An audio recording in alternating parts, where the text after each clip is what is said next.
সাথে আমরা কন্ট্রাক্টটা করছি তারা হচ্ছে এপিএম টার্মিনালস হচ্ছে এপি মোলার মার্স্ক যে গ্রুপটা আছে সেই গ্রুপের একটা সাবসিডিয়ারি এবং তাদের পিছনে আছে আপনারা অনেকে হয়তো এপি মোলার ফাউন্ডেশনের কথা শুনে থাকতে পারবেন ডেনমার্কে। They are very well known, they are actually foundation, so it's a charitable organisation.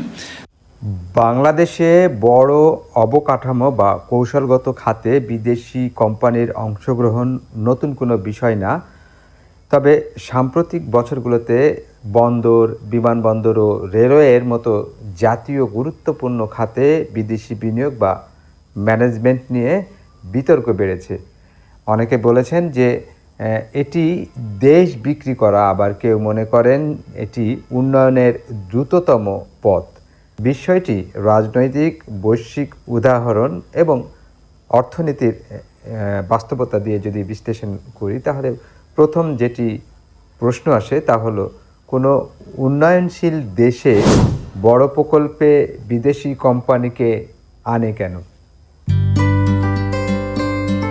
উন্নয়নশীল দেশগুলো সাধারণত তিনটি কারণে বড় প্রজেক্ট বিদেশি কোম্পানির কাছে পরিচালনার দায়িত্ব দেয়। এর একটি হচ্ছে প্রযুক্তিগত দক্ষতা। বিশ্বের শীর্ষ বিমানবন্দর, বন্দর বা পাবলিক ট্রান্সপোর্ট চালাতে অত্যাধুনিক প্রযুক্তি, নিরাপত্তা, দক্ষ জনবল এবং দীর্ঘ অভিজ্ঞতা লাগে। স্থানীয় প্রতিষ্ঠান সেই সক্ষমতা তৈরিতে বহু বছর সময় নেয় আর ব্যয়ও বেশি হয়। দ্বিতীয় যে কারণ সেটি হচ্ছে বিনিয়োগ ও ঝুঁকি ভাগ করা। বড় প্রকল্পে সাধারণত হাজার হাজার কোটি টাকা লাগে, আর বিদেশি কোম্পানি এলে সরকারকে এককালীন বিশাল অর্থ বিনিয়োগ করতে হয় না। ঝুঁকির একটা বড় অংশ বিদেশি কোম্পানি বহন করে, আর সরকারি যে বাজেট, সেই বাজেটটি অন্য খাতে ব্যবহার করা যায়। আর তৃতীয় যে কারণ, দক্ষ ও লাভজনক অপারেশন। অনেক দেশে দেখা যায় যে সরকার পরিচালিত প্রতিষ্ঠান লাভ করতে পারে না, আর দুর্নীতির কারণে খরচটা বেড়ে যায়।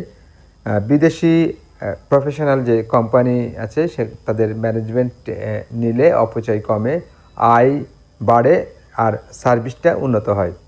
এখন আসি যে মালয়েশিয়ার উদাহরণ সবাই কেন দেয়। আপনারা জানেন যে মালয়েশিয়ার প্রধানমন্ত্রী মাহাথির মোহাম্মদ 80-90 দশকে বড় বড় প্রকল্প বিদেশি কোম্পানিকে দেন।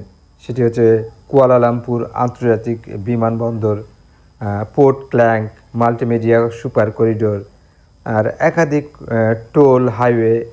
এর ফলে কী হয়েছে? এর ফলে দেশ দ্রুত আধুনিক হয় এবং বিদেশি বিনিয়োগ বৃদ্ধি পায়। এই যুব সমাজের জন্য চাকরির সুযোগ অনেক তৈরি হয়ে যায়। 20 বছর আগের মালয়েশিয়া যেখানে ছিল, আজ সেই জায়গা থেকে বহু দূর এগিয়েছে তারা। বিশ্বের অনেক দেশ বন্দর এবং বিমানবন্দর বিদেশি কোম্পানিকে দেয়। যেমন হচ্ছে আপনার সিঙ্গাপুর বন্দর পরিচালনা করে পিএসএ ইন্টারন্যাশনাল, তারা অন্যান্য দেশের বন্দরও চালায়। দুবাইয়ের বেশ কয়েকটি বন্দরও ডিপি ওয়ার্ল্ড চালায়, যারা 50টির বেশি দেশে কাজ করছে। যুক্তরাজ্যের বিমানবন্দরগুলো আপনারা দেখবেন যে স্প্যানিশ কোম্পানিগুলো এবং বিদেশি প্রতিষ্ঠানের হাতে। ভারতের মুম্বাই, দিল্লি বিমানবন্দর জিএমআর ও জিভিকে বিদেশি শেয়ার হোল্ডার সহ পরিচালনা করে। তানজানিয়া, কেনিয়া, শ্রীলঙ্কা, পাকিস্তান সবার বন্দরেই বিদেশি অপারেটর আছে। অর্থাৎ আপনারা দেখবেন যে বন্দর, বিমানবন্দর বিদেশি কোম্পানিকে দেওয়া মানে সার্বভৌমত্ব হারানো নয়, এটি এক ধরনের ব্যবসায়িক অংশীদারিত্ব। তাহলে কেন বাংলাদেশে এই বিষয়ে এত বিতর্ক? দেশ বিক্রি শব্দটি রাজনৈতিক স্লোগান হিসেবে বহু বছর ধরে ব্যবহার হচ্ছে, ফলে যে কোনো বিদেশি অংশগ্রহণকে অনেকে সন্দেহের চোখে দেখেন। চুক্তির শর্ত জনগণের সামনে আসে না। স্বচ্ছতা না থাকলে অনেকে আশঙ্কা করেন শর্ত ক্ষতিকর হতে পারে। বাংলাদেশে কিছু বড় প্রকল্পে দুর্নীতি বা ব্যর্থতা ঘটেছে, সেই অভিজ্ঞতায় জনগণের আস্থা কমিয়ে দেয়। তাহলে বিদেশি কোম্পানি এলে লাভ কি?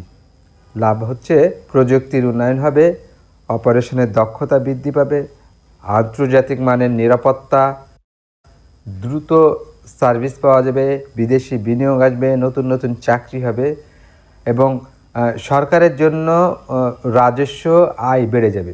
তাহলে ক্ষতির কোনো সম্ভাবনা নেই? হ্যাঁ, অবশ্যই আছে। নিয়ন্ত্রণ সরকারের হাতে থাকবে, প্রতিষ্ঠানের মালিকানা ও নীতিগত সিদ্ধান্ত সরকার দেবে। শর্ত স্বচ্ছ হতে হবে, রাজস্ব বন্টন, মেয়াদ, দায়িত্ব সব কিছু একবারে স্পষ্ট থাকতে হবে। রাষ্ট্রীয় স্বার্থ অক্ষুণ্ণ রাখতে রেগুলেশন থাকতে হবে। যদি এসব না থাকে ঝুঁকি তৈরি হতে পারে।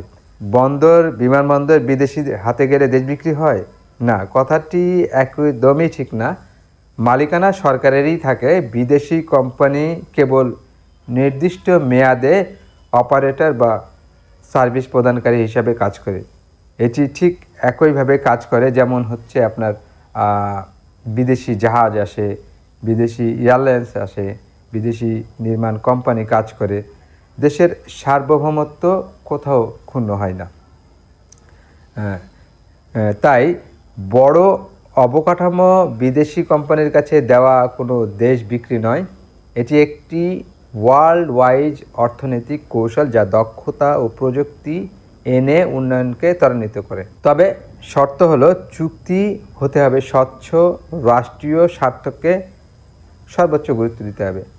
বাংলাদেশ যদি সঠিকভাবে এই ব্যবস্থাপনা করতে পারে তাহলে দেশ আরও দ্রুত এগোবে এবং পরবর্তী প্রজন্ম একটি নিরাপদ এবং আধুনিক জীবন পাবে। ধন্যবাদ সকলকে।